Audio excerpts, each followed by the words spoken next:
acá de Buenos Aires, Argentina. Gustavo Guerrero te saluda. Te deseo muchas bendiciones y que estos videos te sean de mucha bendición y de provecho.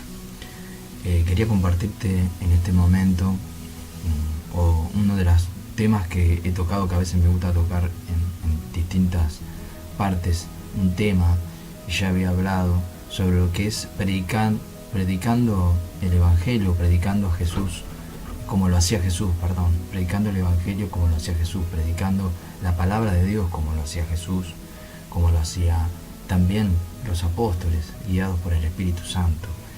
Y cómo lo hacía Jesús y cómo lo hacían los apóstoles, lo hacían desde el amor, predicando con amor. Yo en un video anterior había puesto el Evangelio del terror o del amor. ¿Por qué decía eso? Porque muchas veces escuchamos predicadores predicando casi con amenazas, con juicio, de una forma muy chocante, ¿sí? Si bien el Evangelio nos confronta con una realidad desde que somos pecadores, que necesitamos arrepentirnos y que necesitamos buscar a Dios y reconocer nuestros pecados o errores y recibir la salvación a través de, primero, un arrepentimiento y la fe en la obra de Jesucristo. O sea, no queda solo en un arrepentimiento, sino en creer que ese Salvador que Dios nos da, que nos perdona los pecados, que nos salva, que nos da una vida nueva, es por la fe en Jesucristo, no es por mérito nuestro.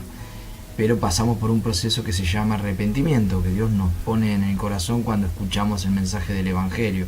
Ahora, cuando rechazamos el mensaje de Jesucristo, del Evangelio, obvio, no se produce ni un arrepentimiento, no se produce ni fe, y no se te produce lo que se llama salvación. La salvación de Dios viene a nuestra vida y nosotros le damos la espalda, la rechazamos, y esto realmente no sucede en nuestra vida. No podemos tener un encuentro con Dios, no podemos tener seguridad de que tenemos el cielo abierto, por así decir, si rechazamos lo que Dios nos da, que es Jesucristo, que es su amor expresado a través de su Hijo Jesús, que murió por nosotros. Pero yo lo que explicaba más, sobre todo a las personas que predican o enseñan o están en el tema de evangelizar, que poder ver cómo lo hacían, cómo lo hizo Jesús, cómo lo hicieron los apóstoles, cómo lo hicieron aquellos que lo hacían guiados por el Espíritu de Dios. No lo hacían ni con juicio, ni con condena, ni con reproches, sino guiados por Dios en amor. Cuando nosotros vemos en algún aspecto que hay reproche o juicio, ha sido sobre aquellos que eran religiosos. Eso es lo que yo quería separar, y en el otro video lo hice. Jesús muchas veces confronta a los religiosos y les dice: ustedes que son esto, son el otro, ustedes, que les dice sepulcros blanqueados, o sea, palabras muy fuertes, pero eran los religiosos, porque predicaban una cosa, hablaban de Dios, pero vivían otra, ¿sí? O ponían cargas pesadas a las personas para servir a Dios, para buscar a Dios, y ellos ni siquiera movían, como dijo Jesús, ni con un dedo sostenían, ni ponían un dedo para mover esas cargas, se las ponían a sus discípulos.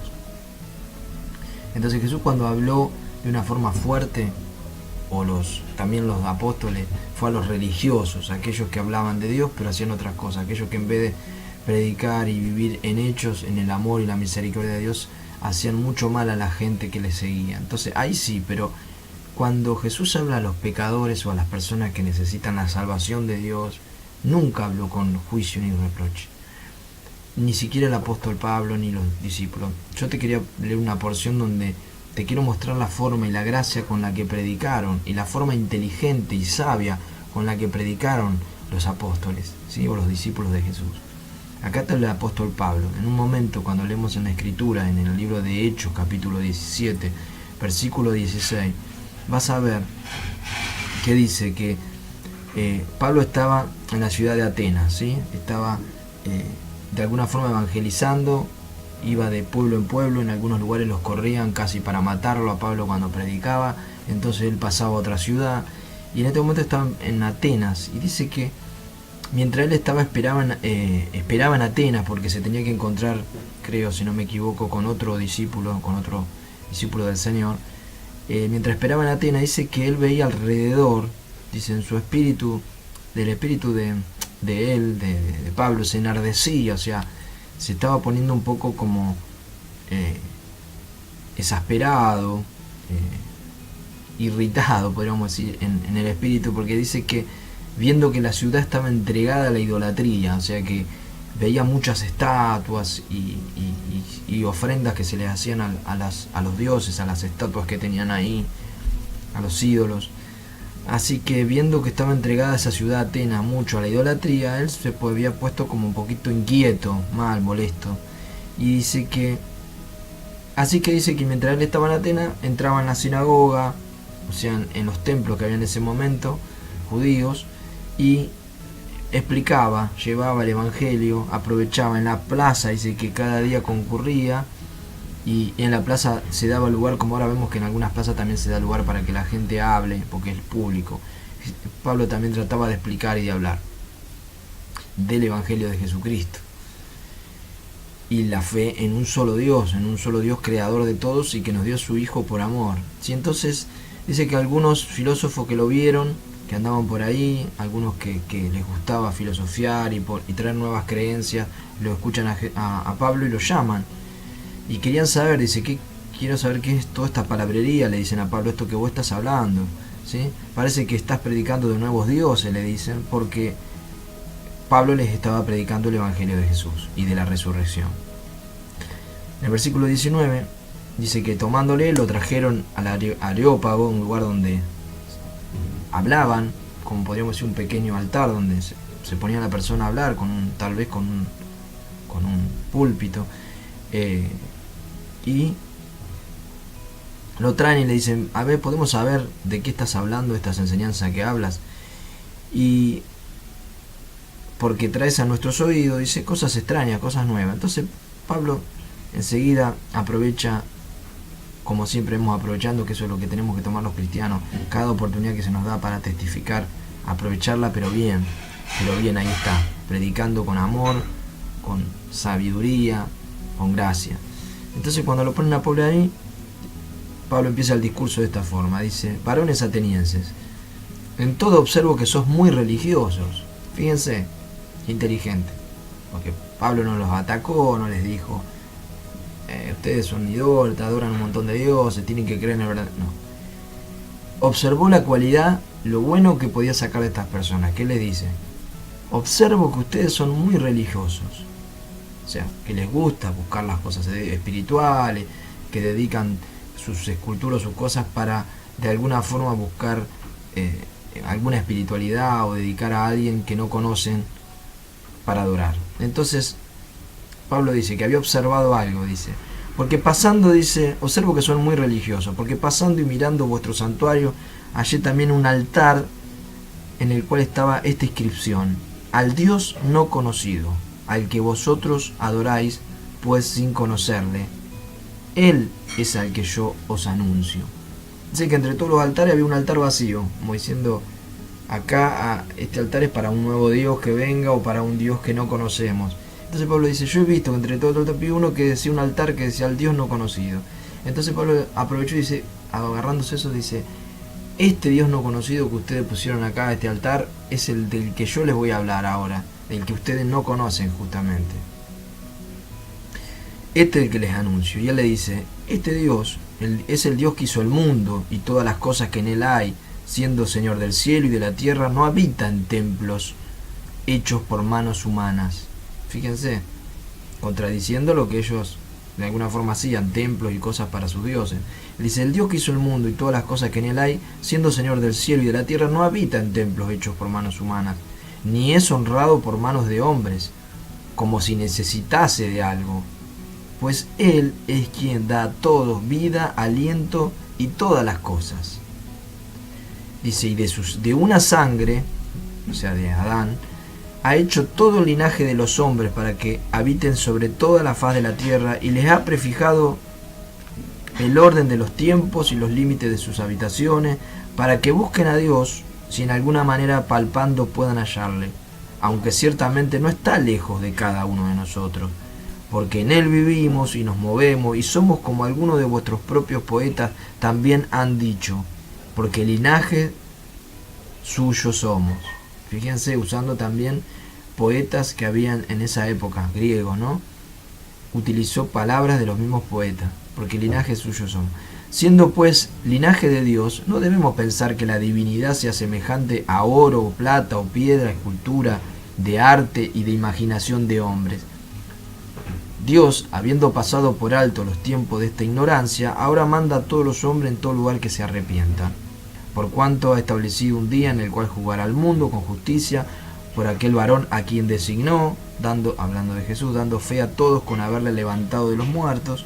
Pero cuando oyeron, dice después que cuando oyeron esto, muchos empezaron a burlar y a dejarlo de escuchar, pero otros creyeron y se juntaron junto a Pablo y empezaron a ser en Atenas discípulos de Jesús, ¿no? Y tal vez se formó también una iglesia allí.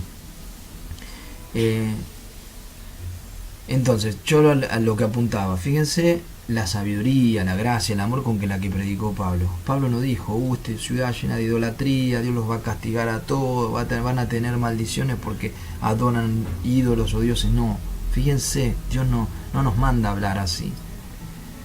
Pablo con sabiduría, con amor sobre todo, con amor les dijo, miren, veo que son personas muy religiosas, muy espirituales, que buscan a Dios, y he visto que tienen un altar al Dios no conocido. Bueno, yo de ese Dios no conocido le vengo a hablar. Es el que nos da vida a todos, que en él vivimos, y como dice su poeta, le dice un poeta ateniense, porque linaje suyo somos, linaje de Dios, sí, porque fuimos creados por él. Entonces, después les dice, Dios, habiendo pasado por alto el tiempo de nuestra ignorancia por adorar otros dioses o ídolos, ahora nos manda todo a que nos arrepintamos y que creamos en su Hijo, en el que Él mandó, el que Él mostró resucitando a los muertos, que era Dios y que era el Hijo de Dios, que nos puede traer salvación. Entonces, fíjense la forma hermosa en que predicó Pablo. Y esos corazones que estaban dispuestos para escuchar el mensaje y ser salvados, fueron alcanzados. Habla hasta nombre y todo, dice que los que creyeron, entre ellos Dionisio y una mujer llamada Dámaris, un hombre llamado Dionisio y una mujer llamada Dámaris. Fíjense, o sea, corazones que estaban preparados para recibir el mensaje, a los que Dios quería salvar, a los que Pablo lo mandó, Dios lo mandó a Pablo para que les predicase, el mensaje les llegó, pero lo hizo en amor, en verdad, en el Espíritu, y tocó sus corazones. Aunque muchos se burlaron y se apartaron, hubo pocos tal vez que creyeron, y para ellos era la palabra, para salvarlos y para llevarlos al conocimiento de la verdad. No es que Dios elige, Dios les da toda la oportunidad. Dios les dio la oportunidad a todos esos atenienses que estaban en esa plaza, pero solo hubo 2 o 3 o no sé cuánto habría, nombra 2 que tenían el corazón dispuesto, y como Pablo lo habló en el Espíritu y en amor, llegó. Tal vez si Pablo hubiera hablado de otra forma, no lo hubieran escuchado ni siquiera ni Dionisio ni Dámaris. Entonces es con amor, en el Espíritu, es como debemos predicar, con el Espíritu de Dios. Y el Espíritu de Dios es amor, es verdad, es paz, es convicción, ¿sí? Él convence a nuestros corazones cuando es predicada la palabra de Dios bajo el Espíritu Santo, bajo la dirección de Dios, la gracia y el amor. Querido amigo, te animo otra vez con estas palabras para que, si tú eres una persona de la que le gusta predicar el Evangelio, la que siente que fue llamado a predicar, tú eres un hijo de Dios y quieres y no aguantas dentro de tuyo el deseo de predicar y de hablar a otros, hazlo con amor. Busca la guía de Dios, habla con Dios, estate con Él y busca la guía de Dios, la guía de la palabra de Dios, tu comunión con Él en oración, y que te guíe Dios con amor, con paz y con la llenura de su Espíritu, para que puedas predicar de esa forma, para que la gente te escuche y abra su corazón, porque va a ser Dios el que va a hablar a través tuyo, pero tienes que disponerte a hacerlo como Dios quiere, con el amor, con la gracia, con la sabiduría de Dios. Bueno, querido amigo, ojalá esta palabra te haya servido y sea de provecho y de edificación y te guíe a hacerlo de la mejor forma. Somos embajadores de Dios y tenemos que llevar a Cristo, y tienen que ver a Cristo en nosotros, y lo tenemos que hacer bien, queridos amigos, como Dios quiere. Bueno, que Dios te bendiga mucho, ojalá te haya sido de bendición.